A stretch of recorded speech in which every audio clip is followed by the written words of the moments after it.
할렐루야. 오늘 하루도 지성소 말씀으로 마가다락방 특별 새벽 기도회로 승리하는 하루 되시길 소망합니다. 오늘 성경 15장 말씀은 14장 앞선 14장에서 가데스 바네아 반역 사건 이후 38년 광야에서의 방랑 생활이 시작되며 16장에 나오는 38년 광야 생활의 끝이 오기 전에 15장이 나옵니다. 그 사이에 있는 15장에서 그들의 정체성, 또 광야 생활의 이유, 그리고 앞으로 그들이 나아가야 할 약속의 땅을 다시금 되새겨주고 있는 말씀입니다. 그들은 38년이라는 긴 시간 동안 광야에서 방랑자의 생활을 하게 되었지만 그들은 여전히 또한 하나님의 백성입니다. 하나님은 시간이 지나도 그 백성을 잊지 아니하시고 그를 향한 약속을 계속해서 이루어가고 계십니다. 여전히 하나님이 보호하시고 인도하시기 때문에 하나님의 백성도 하나님을 의지하며 가나안 땅을 향해 계속 나아가야 합니다. 이때 그들이 기억해야 할 마음가짐은 무엇일까요? 내가 누구인지, 내가 어디로 향해 가는지, 내가 왜 그 땅을 향해 가는지 목적과 이유를 기억해야 합니다. 하나님은 시간이 지나도 백성들이 절대 잊지 말았으면 하는 것, 가장 중요한 것은 그들이 예배하는 백성이라는 것, 하나님의 백성으로 사는 삶을 기억하길 원하셨습니다. 이제 출애굽 1세대의 역할은 증언자요, 기억하게 하는 자입니다. 하지만 출애굽 1세대에서 2세대로 넘어가는 과정 속에 하나님의 징계가 때론 가혹하게 여겨지기도 합니다. 약속의 땅에 들어가지 못하기 때문이죠. 하나님께서 홍해바다를 건너게 하시고 반석 위에 물을 내시고 먹이시고 입히시며 그 위대한 역사를 보여주셨는데 그들과는 가장 중요한 약속의 땅에 들어가지 못하게 한다니요. 하지만 이것은 출애굽 1세대가 부모 세대로서 이제는 자녀 세대에게 하나님의 계획과 뜻이 그럼에도 불구하고 계속 이어지고 있음을 기억시켜야 합니다. 하나님의 약속은 한 세대에만 있는 일이 아니라 대대로 영원히 기억되고 이어져갈 하나님의 약속이자 구원이기 때문입니다. 그러므로 이제 부모 세대들은 자녀 세대에게 자신들의 과오나 불평했던 어리석음이 출애굽 2세대들 자녀들에게는 되풀이되지 않도록 증언하는 자로서 서야 합니다.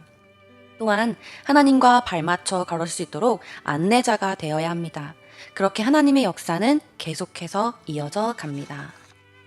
그래서 본격적으로 15장에서는 하나님은 모세의 입술을 통하여 앞으로 살아가게 될 2세대들에게 말씀하십니다. 하나님께서 이미 우리에게 주셨던 그 율법, 그 중에 가장 기본인 제사를 다시 요약하면서 약속의 땅에 들어가는 목적, 하나님의 사람, 예배자로서의 삶을 살도록 다짐하게 합니다. 이제 약속의 땅에 들어갈 출애굽 2세대들은 더 이상 나그네로 살아서는 안 됩니다. 사실 그들은 광야에서 태어나고 자라서 따뜻한 보금자리가 무엇인지, 정착이라는 것이 무엇인지 알지도 못하는 세대들인데 그들에게 하나님은 하나하나 다시금 알려주어야 했습니다. 더 이상 방랑 생활에 익숙해져 있지 말고 우리가 처음부터 출애굽했던 목적, 약속의 땅에 들어가 예배할 준비를 해야 합니다. 그들은 하나님이 그의 백성 이스라엘에게 주신 신앙과 삶의 기준을 따라 삶의 모든 영역에서 하나님 중심으로 삶을 살아야 합니다. 이전과는 비교할 수 없는 삶을 허락하신 하나님의 은혜에 감사하며 또 감격하며 늘 제사와 예배를 통해 그 은혜를 기억해야 합니다. 15장에서 계속해서 나오는 것은 제사뿐만 아니라 안식일을 중심으로 한 절기법, 옷단의 술 장식에 관한 규례를 통한 시민법, 생활법 등 종교 생활과 일상생활 등 많은 삶의 영역에서 늘 하나님 중심으로, 하나님 기준으로 살아야 함을 교훈하고 있습니다. 그렇다면 하나님께서 명령하신 절기의 의미에 대해 다시 한번 묵상하려 합니다. 1절부터 3절 제가 읽겠습니다. 1절 여호와께서 모세에게 말씀하여 이르시되 2절 이스라엘 자손에게 말하여 그들에게 이르라 너희는 내가 주어 살게 할 땅에 들어가서 3절 여호와께 화제나 번제나 서원을 갚는 제사나 낙헌제나 정한 절기제에 소나 양을 여호와께 향기롭게 드릴 때에 3절에 나오는 화제는 뒤에 나오는 네 가지 제사를 드리는 방법입니다.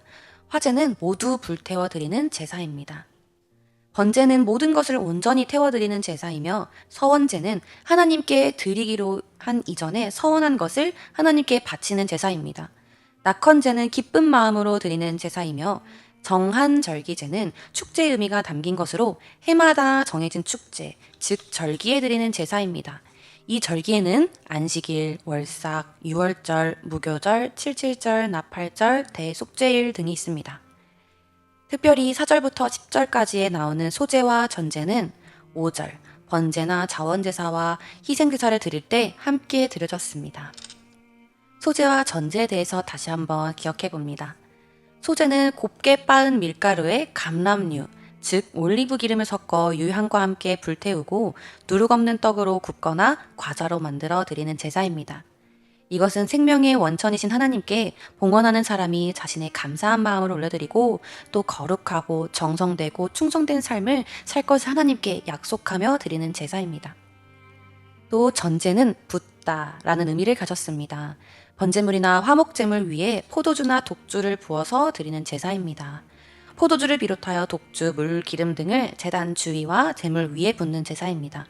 이는 완전한 제사를 드리기 위함이고 그의 모든 삶을 온전히 다 쏟아 부어 드린다라는 의미입니다.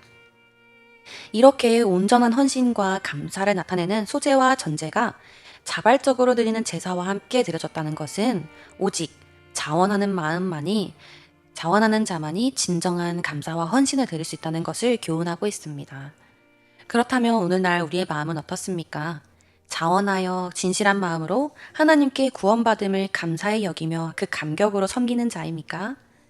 아니면 그저 바리새인처럼 순종의 기쁨을 알지 못한 채 하나님의 명령이기 때문에 내 위치에서 요구되는 의무를 지키기 위해서 다른 사람들의 시선 때문에 하고 있지는 않습니까? 그 기쁨을 빼앗기지 않길 소망합니다. 특별히 마가다락방 특별 새벽 기도회를 통해 예배와 기도 그리고 헌신을 드리며 나가고 있습니다.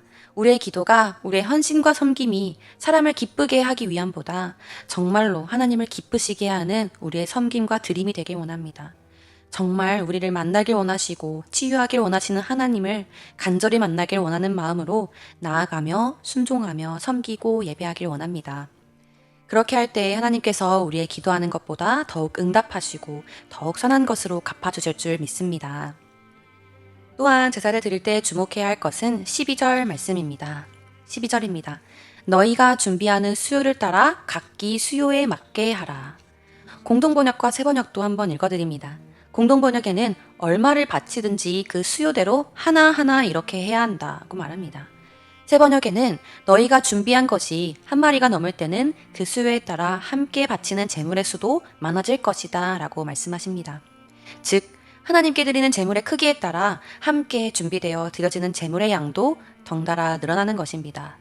5절부터 10절까지를 간단히 정리해서 말씀드리겠습니다.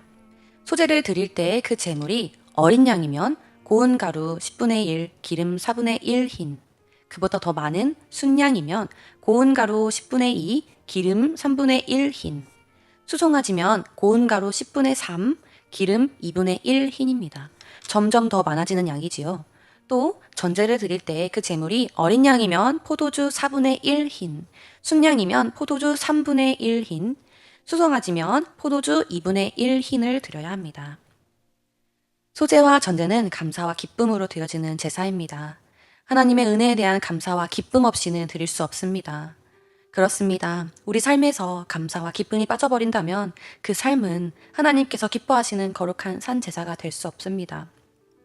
항상 기뻐하라, 쉬지 말고 기도하라, 범사에 감사하라. 그리 아니하실지라도 감사할 수 있는 이 믿음이 우리 삶에 가득하여져서 온전한 예배, 온전한 삶이 회복되는 기쁨의 시간이 되길 소망합니다. 한편 흥미로운 것은 16절에 보면 이 제사법이 본토 소생 출신뿐만 아니라 타국인이나 대대로 그와 함께 지내는 자에게나 동일하게 해당되는 같은 규례라는 것입니다. 13절부터 15절까지의 말씀을 제가 세 번역으로 읽어드리겠습니다. 13절입니다. 누구든지 본토에서 난 사람들이 주를 기쁘게 하는 향기로 불살라 바치는 제물을 가져올 때에는 위에서 말한 대로 해야 한다. 14절 너희 가운데 몸붙여 사는 외국인이나 대대로 너희 가운데 섞여 사는 사람들은 주를 기쁘게 하는 향기로 불살라 바치는 제물을 바칠 때에는 너희가 하는 것과 똑같이 그렇게 하여야 한다. 15절 회중에게는 너희에게나 너희 가운데 살고 있는 외국인에게나 같은 율례가 적용된다. 이것은 오고 오는 세대에 언제나 지켜야 할 율례이다. 외국인들도 주 앞에서는 너희와 같을 것이다. 아멘. 이는 하나님께서 본토 출신 이스라엘 백성뿐만이 아니라 타국인도 대대로 그 무리에 함께 살게 된 자들도 하나님께 예배하게 된다면 그들을 예배하는 백성으로 누구든지 받아주신다는 사랑의 말씀이십니다. 출애굽기 12장과 레위기 16장에서 보면 실제로 이스라엘 사회에서 할례를 받고 하나님의 율법을 지키기로 약속한 자들은 이방인일지라도 아무런 차별 없이 그 특혜를 누리고 율법의 의무를 지키면서 이스라엘 백성이라 불리웠습니다. 그리고 14절입니다. 너희가 하는 대로 그도 그리할 것이라. 아멘. 이스라엘 백성들이 예배하는 모습을 보고 이방인들은 그대로 따라 배울 것입니다. 따라 예배할 것입니다. 그러므로 주의 백성들은 주의 명령을 가하거나 감하지 않고 그대로 순종하여 믿음의 본을 보일 때 그의 행실을 보고 많은 이들이 믿음의 도전을 받아서 온전한 예배에 부흥이 있게 될 것입니다. 오늘날에도 참 많은 지역, 많은 출신, 또 많은 직업군, 다양한 연령층들이 교회 공동체 안에 모여서 함께 지내고 있습니다. 중요한 것은 우리가 어디서 왔든 무슨 일을 하든 예배하는 백성으로 하나님 말씀에 순종하는 자로 거룩한 백성다운 삶을 살아간다면 하나님께서는 누구든지 당신을 지키시고 돌보실 백성으로 여기실 것입니다. 아멘. 말씀을 이제 마무리하려 합니다. 하나님께서는 백성들이 이제 기나긴 방황의 시간을 마치고 더 이상 이제는 나그네의 마음으로 살지 않고 자녀의 삶으로 살길 원하십니다. 정착하여 예배하고 제사를 드리는 거룩한 백성의 삶으로 새 삶을 주고 싶어 하십니다. 누구든지 하나님을 믿기로 결단하고 그 말씀 그대로 순종하길 원하는 자는 하나님의 약속 가운데 거하는 백성, 자녀가 될 수 있습니다. 이 순종의 마음, 예배를 사모하는 그 마음, 예배 가운데 믿음과 사랑을 가득 고백할 수 있는 믿음이 하늘의 음의 모든 성도님들께 가득하시길 소망합니다.